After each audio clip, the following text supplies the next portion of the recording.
Sylviane Martineau compte et recompte les signatures recueillies par la pétition lancée il y a quelques mois. 400 personnes ont signé pour dire non à la construction de 2 immeubles de 33 logements sur cette parcelle.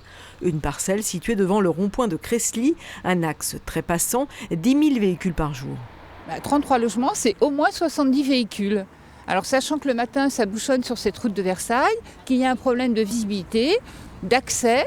La sortie qui va se trouver à peu près au niveau du premier lampadaire, là, vous vous rendez compte de la dangerosité.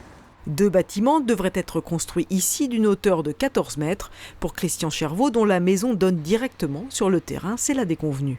Avec moi, une vue directe magnifique sur les immeubles qui seront après peut-être jolis ou pas, mais aussi une vue directe sur la sortie de parking. 14 mètres de hauteur, 2 bâtiments, d'une architecture tout à fait simple, très ordinaire.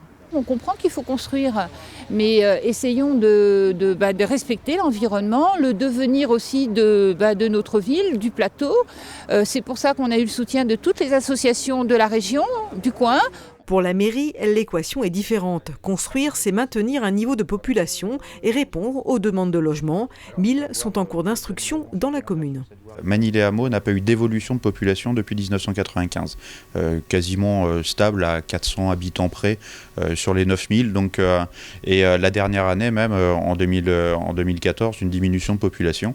Notre objectif, c'est une stabilité de notre population. Je peux comprendre les inquiétudes qu'il peut y avoir. Notre objectif est que sur les accès à ces logements, tout soit fait pour éviter d'apporter des nuisances aux riverains. En termes de parking en souterrain et puis en termes de paysagement avec un recul plus important qu'à la base de l'ensemble du bâtiment. Une nouvelle réunion est prévue ce mardi soir avec les riverains, mais le permis de construire a déjà été adopté. Des modifications apportées au projet initial. Le chantier pourrait démarrer dans le courant de l'année.